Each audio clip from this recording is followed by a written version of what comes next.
Even if you're a big Henry Selick fan, you've not seen anything like this before. When you take Henry Selick and you put some Key and Peele in there, it's like, what would you get? My face hurt smiling so much, hearing these guys do the lines. We are about to go behind the animation of Wendell and Wild. Wendell and Wild is about a young girl by the name of Kat who experiences some tragic events, and then she is visited by these two demons named Wendell and Wild, who actually represent her personal demons, and the three of them go on an adventure together.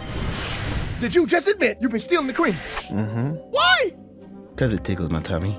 What drew me to the project was Henry Selick. I've been a big fan of his work for decades, so to get an opportunity to work with him was like, absolutely. Key and Peele came out on Comedy Central in 2012. And I fell in love with what they were doing. I mean, they were the funniest comedy duo I've seen in my lifetime. I think 2015, I just said, I gotta reach out. I gotta meet these guys, maybe try to find a way to bring what they do to a project of my own. I've been a huge Henry Selick fan since I was a kid. When we met, it's like he didn't realize he was going to cross paths with his biggest fan, basically.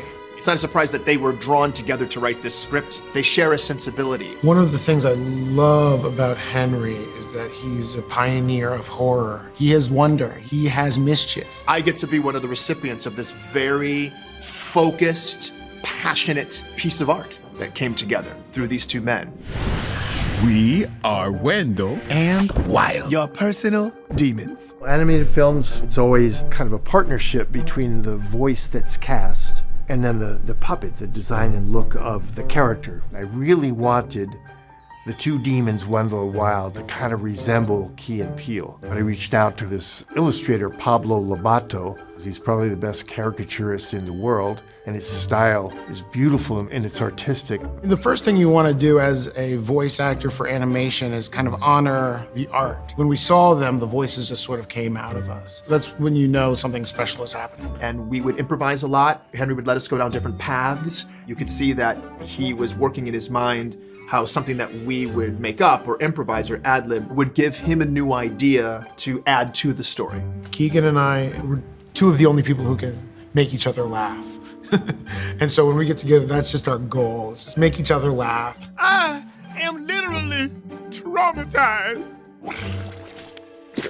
If I was a kid watching this film, it would appeal to the mischievous rascal in me. Now repeat after me. What's going on, Kat? I made a deal. I'm bringing my parents back. Well, there's a scene where Kat summons the demons, and it took forever.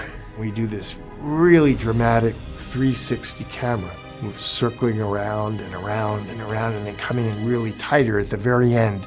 It's challenging to do very, very long shots in stop-motion animation with a moving camera because you have to light every direction that you see. You have to find a way to get the animators off the set. Sometimes you use trap doors. Then we have to break away the surrounding set a little bit as well to give the animator access to the puppet.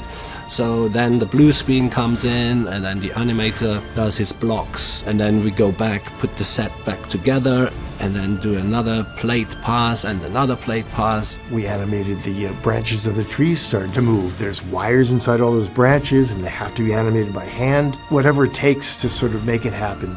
Something this collaborative, this long, and with the amount of vision and steadiness of focus that Henry and his team need for something like this, it's always going to be inspiring. It's those little tick, tick, tick, tick, tick marks that make you know someone worked on this. There's a sense of craftsmanship. Every frame looks like a diorama and a painting at the same time.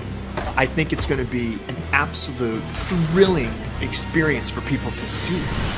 I'm in control of my life now. The film's called Wendell and Wild, but she's the actual protagonist. I think the character of Kat will inspire young people. She's an atypical hero. She's bold, she's brave, she's a survivor.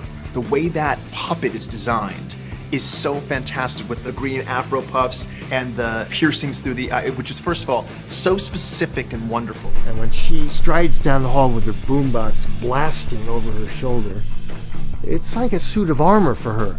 You know, we shoot live action reference to get an idea of how they move and how they should move. For that particular shot, you know, Henry was very specific that he wanted her to show some real, like, swagger, you know? So she had to be rigged on an overhead rig with an XYZ where it's got an up and down, a left to right, and a forward to back. But also with Kat, we needed to put a rotate rig right above her head as well to allow the animator to get that kind of rotate movement in order to give her that swagger that Henry had asked for. If little me could have seen this Afro-punk character in a movie like this, it would have changed my life early on. I think I would have felt more welcome in the world, would have felt more seen. There's something internal that makes you go, oh my gosh, that's me. Everyone's got demons. My demons have names. Make sure to check out Wendell and Wild, only on Netflix.